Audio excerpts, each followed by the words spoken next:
bow our heads. Father, thank you for this day and the beautiful weather you've given to us today, Lord. I pray that you would watch over this board tonight, the citizens that are here and their families. I pray that we would make wise decisions that are good for all. In your name, amen. I pledge allegiance to the flag of the United States of America and to the republic for which it stands, one nation, under God, indivisible, with liberty and justice for all. Madam Recorder, if you call roll, please.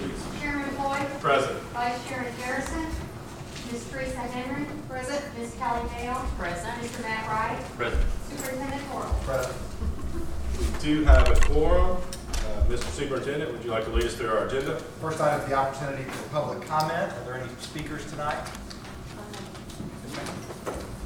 If you would just, when you get to the mic, you just state your name and address. I think I'm too short. The mic's not. Oh, mic's we can probably I hear think you. everybody can hear me. We can hear you. Susan Miller, 9885 Limited. I have a child in Donaldson, and much to my dismay, I do not like the wording of the transfer paperwork that is presented to us, and I would like the board to recommend or make changes. The part I have a problem with is if space is available. I'm a Lakeland city taxpayer, and I believe she has every right to attend Lakeland. And I don't like that it's given a second part to the other kids that are already zoned for Lakeland. I think that if the 185 kids that are currently zoned for Donaldson do choose and have the right to move and go to Lakeland, that regardless, there should be space for them, whether or not you have to reenact portables, add on to the existing facility. I just don't like the fact that it's if space is available. I think it gives a negative connotation to the kids that are currently having to go to Donaldson so that we can use the Arlington School District for the middle and high school. Thank you. Thank you. I would like to take the opportunity to respond to that. That is a clerical error because we've talked about that, and that's not a board policy. That's at that point, that's a procedural issue.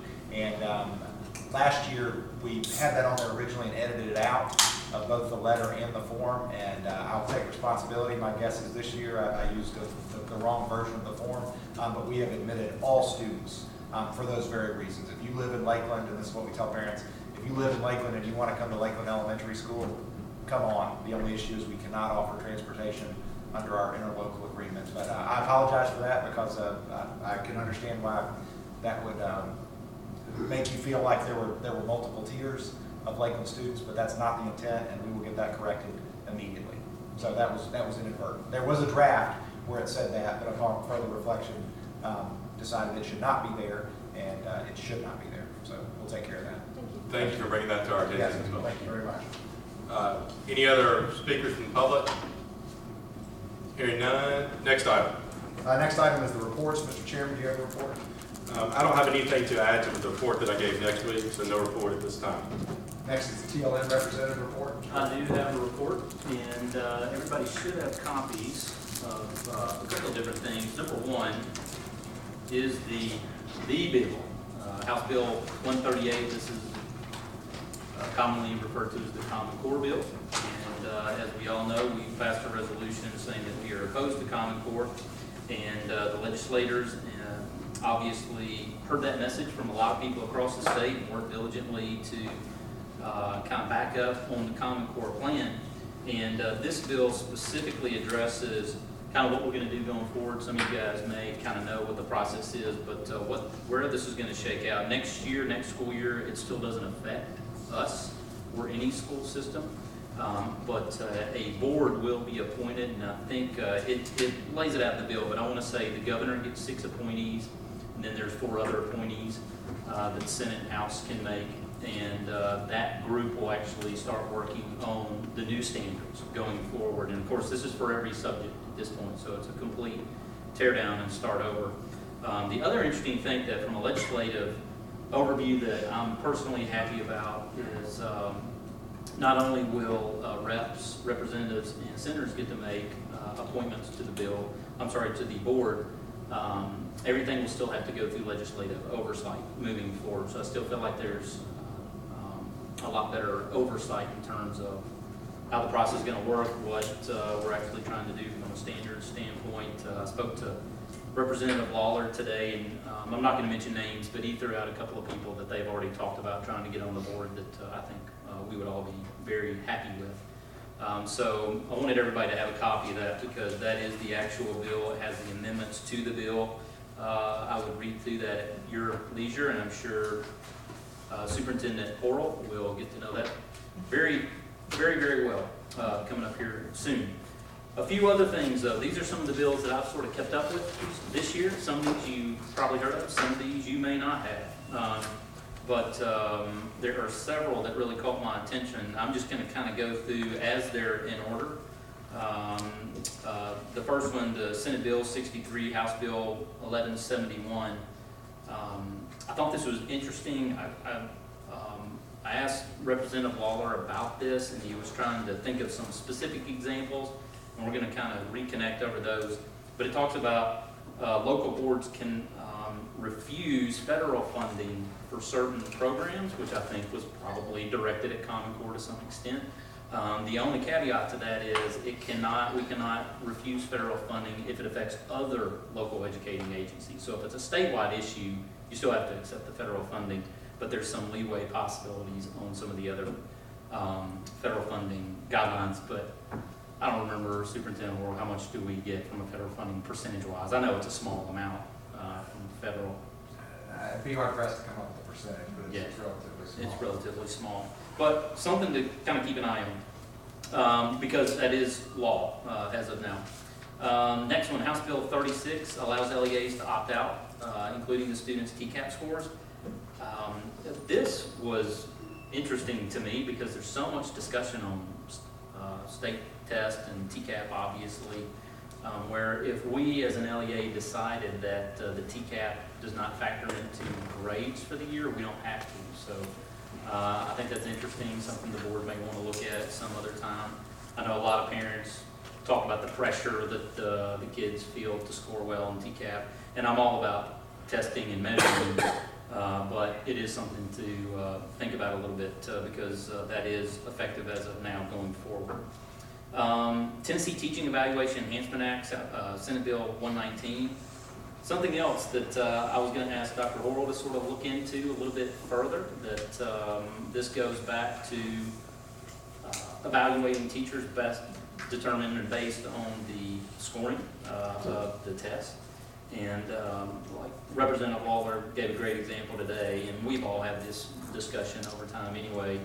How is it fair for a teacher to be evaluated if a teacher happened to get transferred from two schools and those kids happen to be way behind than everybody else, but other teachers didn't have those kids in their particular grade for that year? Is it fair to evaluate them based on the kids that happen to transfer in? So that's definitely something to kind of keep our eye on. I'm going to skip over one thing real quickly, and I'm going to come back to it and I'll tell you why.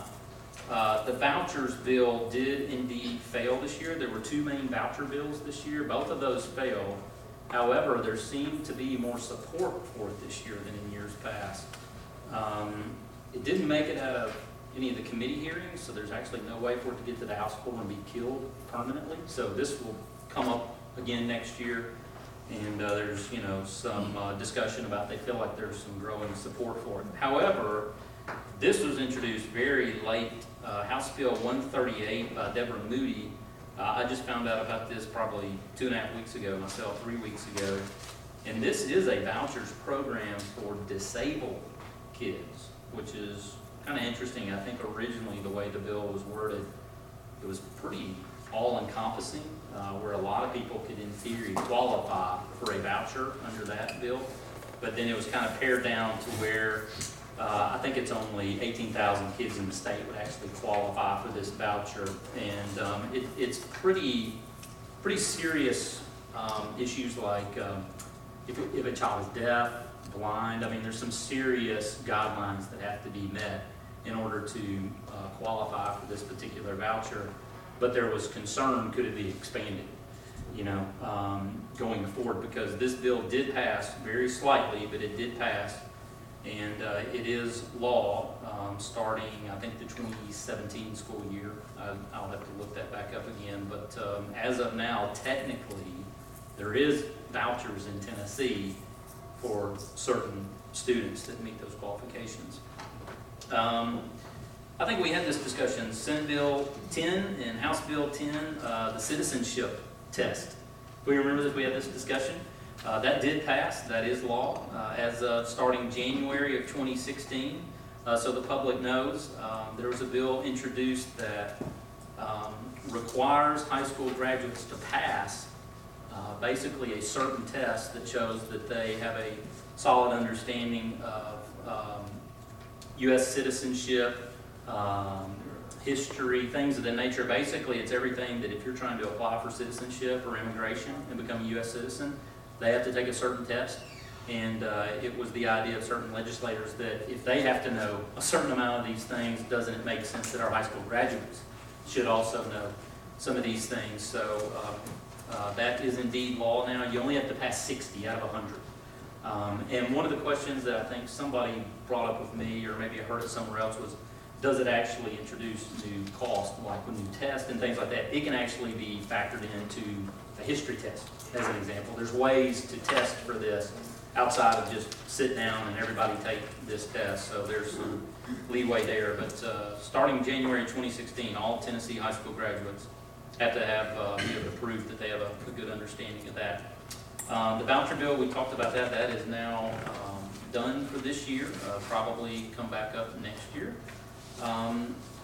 Let's see, Senate Bill 391, Local School District Empowerment Act. Let's see, that failed. Let's don't worry about that one. This is one that I thought was interesting, House Bill 1189. The bill that determines election superintendents being elected, that's the bill that passed. However, 1189 is a bill that we need to keep an eye on that says the school board can appoint a superintendent for 4 years, but after 4 years, it's up to a referendum whether the district wants to keep the superintendent. So it's, and I've said, essentially, you'd have to campaign at that point. A superintendent would have to campaign after 4 years to keep their job because the voters would then decide at that point. So that has not come out of subcommittee as of yet, but they think it'll come back up again now that the Senate Bill 391 has failed on the floor. So you can keep those. I don't know if you guys have ever done this. If you Tennessee Legislative website allows you to kind of keep a running total of bills that you're interested in. It's an extremely helpful tool. You might want to go through and put some of these so you can kind of keep up with them in the future. And I'll keep an eye on them as well. But does anybody have any questions about any of those? Any questions for Mr. Wright, the TLN report? Hearing none, thank you, Mr. Wright, for your report. Thank you very much. Next item. Next item is the Arlington Community Schools Board Liaison update. There's nothing new since the last meeting. Okay. Next is my report, the financial report. I gave a very thorough report at the work session, so I'll skip to the financial report. Board members, you received the financial information. It's also posted to the Lakeland School System website. As I've said many times, we continue to be projecting under our projected expenses and over on our projected revenues, so still feeling good about that. I did want to make a note on the cafeteria budget. That's going to come up in the school nutrition budget, but our latest analysis looks like we're probably going to be somewhere closer to the $10,000 to $12,000 deficit in the cafeteria, where we projected as much as 20, so starting to kind of trend in the right direction there. But I'll cover that in a little more depth in the nutrition budget. But were there any questions from the board members on the financial update? Any questions for the superintendent? Hearing none, thank you, Mr. Superintendent. Next item. All right, next we have our consent agenda. We have 4 items on the consent agenda that were placed there during the work session, Mr. Chairman. Let's, Mr. Superintendent, would you mind reading those items out loud for the public so they can hear? Not at all. We have approval of the meeting minutes from April 13th, approval of the formation of an ethics committee, approval of the 2015-16 special funds budget, and approval of policy 6.200 regarding attendance. Do any members of the board wish to remove any of these items from the consent agenda? Hearing none, is there a motion to get this item on the floor? I'll move. Is there a second? We have a motion and second. All in favor of approving the consent agenda, say aye. Aye. Any opposed? Consent agenda is approved. Next item. Moving to our action items, we have discussion action on the 2015-16 board meeting calendar. Ms. Millhouse has put together what the schedule would look like if we just stuck to our first and second Monday schedules, and it's highlighted the 3 cases where the meetings, the proposed meeting times interfere with school holidays, school or national holidays. That's over fall break, Labor Day weekend, and then 4th of July. So I'll note that typically what we've done in those cases, although it's obviously up to the board, is we could drop one of those meetings and just have the one meeting that month be the regular board meeting. That would be my recommendation, but certainly that's up to the board decision. Is there a motion to get this item on the floor? I'll make a motion. Do we have a second? Second. Any discussion? I'll start off. I like that superintendent's recommendation that essentially in October, September, and July, we would eliminate the work session and have a business meeting on the non-holiday day of the month. So in October, our business meeting would actually be the first Monday of the month. And in September, we'd eliminate the work session. In July, eliminate the work session. But I think that's a good plan. But I'll certainly open up to the board for comments. And of course, if there's any need to have a special call meeting, we can do that for whatever reason, so, yeah, I'm fine with it. Any further discussion? Hearing none, all in favor? Aye. Any opposed? Motion passes. Next item. Next item is discussion action on the 2015-16 nutrition budget. This also is part of the overall budget. We passed the federal programs budget and the nutrition budget is the last piece. I appreciate the board's patience. Just want some more time to work with our cafeteria manager. And essentially the budget that you received and that is now on the website as well basically contemplates a 25-cent increase in the lunch cost from $2.75 to $3. I did want to note this was actually something that I recommended prior to this last year, and kind of the shared services group decided to leave things as they were and see how they played out. I feel like it's still a reasonable price for a lunch, and it will help our budget. It also contemplates some staffing changes, moving one of the employees, or one of the positions from a 6.5 hour to a 5.5 hour, and moving up the other position from a 4.5 to a 6.5. So we essentially have the same number of hours covered in the cafeteria, but we have 1 full-time and 2 part-time instead of 2 full-time and 1 part-time. And then it also contemplates working more strategically with the menu offerings. We pretty much just offered what the shared services menu recommendations were this year, and I'm working with some plan. We feel like we can be a little more directive in terms of responding to what it is that the students actually want to eat, and maybe offering fewer alternatives in favor of the things that they tend to like better. So I think we learned a lot this year, and I feel like that this budget will put us where we need to be for next year. But although I do want to note, it also does on the front end contemplate a subsidy of the nutrition account of $10,000 that we would do in the budget revision in June, just to make sure that we're covered from the front end. So you have that budget that's submitted for your. I have a question, but I'd like to get the item on the floor first. Is there a motion to get this item on the floor? Make a motion. We have a motion. Do we have a second? When you say subsidize, you feel comfortable that we have the money within the budget to subsidize it? We're not asking the city for any more money? No. Good point. Any further discussion on this item? I don't think so. I know this is probably somewhere that I can figure out, but overall cost, food compared to salary for the employees.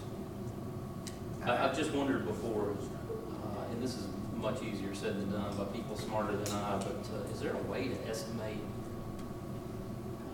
the food that we're ordering? I know that's done through shared services, but I just wonder how much we spend on food compared to the waste, essentially.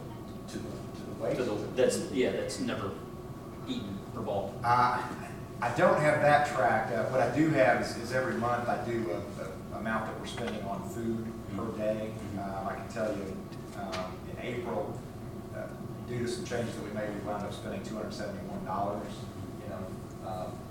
per day basically on the food. Staffing, the labor per day in April was $417 per day. We actually cut that back from where it was at 624 per day before the staffing changes, so. So staffing is still worth the cost. It always is. It always is, but Everyone that's where we can tends to save. be, you know, about 80%, Yeah. you know, if you don't have staffing benefits. Any further discussion on this item? Does the cafeteria manager, does she feel comfortable that, although we're cutting back on hours, does she feel comfortable that the amount of work that's still there to be done will be done with the cutbacks? We actually won't be cutting back on hours, because right now we have a 6.5 and a 4.5, and so what we're gonna do is have 2 5.5s. What it does is it allows for some savings and benefits and vacation days.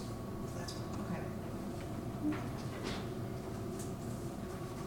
Any further discussion on this item? Hearing none, all in favor say aye. Any opposed? Motion passes. Next item. That is the last item on tonight's agenda. We had some people come in late. I'd just like to thank anybody from the public that would like to speak, the opportunity to speak. We're running, we're kind of fast meeting up. Hearing none. Is there a motion to adjourn? Can I bring up one thing? Yes. Real quickly? About June business meeting. I will be gone for the business meeting, not for the work session. And that's okay.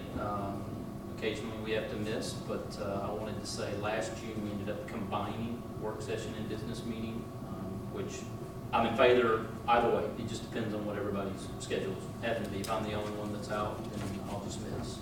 But I wanted to bring it to everybody's attention that I'd be gone June for the business meeting. Well, and that's a good point, because last year we did combine the two into one. We eliminated our work session and had a business meeting on a date. I will actually be gone for our work session that week, so for a work conflict. But certainly something we can. I'd say considering that, I know we're gonna have a couple of things. There will be a budget, like I said, amendment that's kind of the final clean up everything before the end of the fiscal year. And then also I do plan to bring at some point, probably then, a recommendation on our short-term needs in terms of capital. So it might be a good idea to have 2 meetings so each of you could have an opportunity to be part of that conversation, but certainly either way it's fine.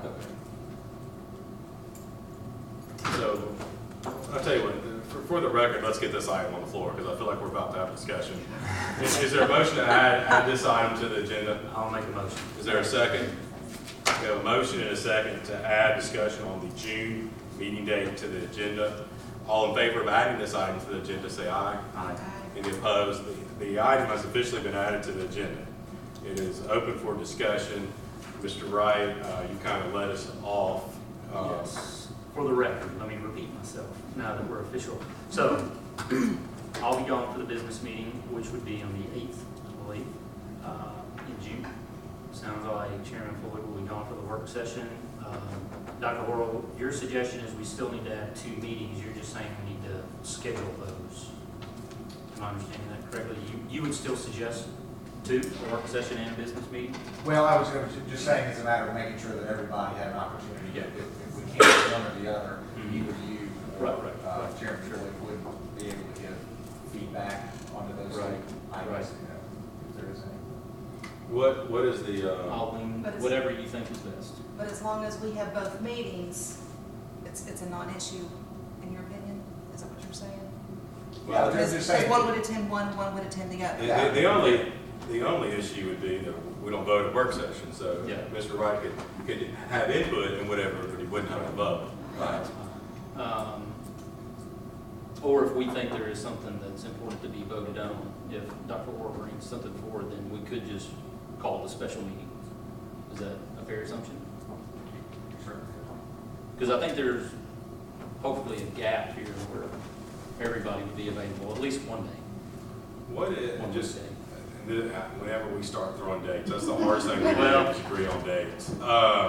One of us isn't here either. And that's another issue too.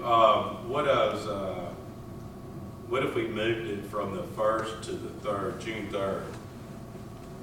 What does everybody's calendar look like? I will be back on the 3rd. Maybe we just have our business meeting on the So the work session on the first and the business meeting on the 3rd? 3rd. We could do that. I wouldn't be here for the 1st, but certainly could do that and have the business meeting on the 3rd. Ms. Henry, Ms. Hale? I'll be here, as far as I know. You're back and that's not pressing you. I'm coming back that day. I'll be back by 5. They're done. You plan to get it done? I can't be here from the first. No, but I mean, we do. Yeah. Could we move the work session to the week before, even though technically that'd be in May? For the work I session? mean, I don't feel bad. I mean, I'm comfortable with y'all having the work session without me. I mean, I think that's okay. You okay with that? Yeah. Okay. Let's do that. I mean, Ms. Harrison is more than capable of running the meeting. And, Oh, yeah. I'm good with that. so when that item is properly on the floor, so let's, any further discussion? So what we're talking about is moving our business meeting, which would be June 8th, to June the 3rd. You want to move it to the 3rd or the 10th? I mean, Third. I'll Is Mr. still Wright's be on. gone for that whole time? okay. So we're moving the work session, not the business No, meeting? no, no. We're gonna have the work session on the 1st, Yep. and then they're gonna have a business meeting 2 days later on the 3rd. No, we'll like give you enough time. Is that still good with you, Ms. Henry? Okay. And at first I was gonna suggest the 4th. There's a BOC. Yeah, we can't meet the 4th, there's a Board of Commissioners. All right. Mr. Wright, would you like to make that motion? Yes, I will make a motion to move our June 8th business meeting to Wednesday, June 3rd, at the same time, 5:30. 5:40, so I tell myself to get here at 5:30, which gets me here about 5:40. I will second that motion. Do we need to have any further discussion on that item? Hearing none, all in favor, say aye. Aye. Any opposed? Motion carries. So our business meeting will be June 3rd in June, everybody. And Dr. Boral, will you make sure Ms. Harrison is aware of that as well? Any further items that need to come before the board? Hearing none, is there a motion to adjourn? I'll move. We got a motion, is there a second? Second. All in favor? Aye. Any opposed? We are adjourned. Thank you.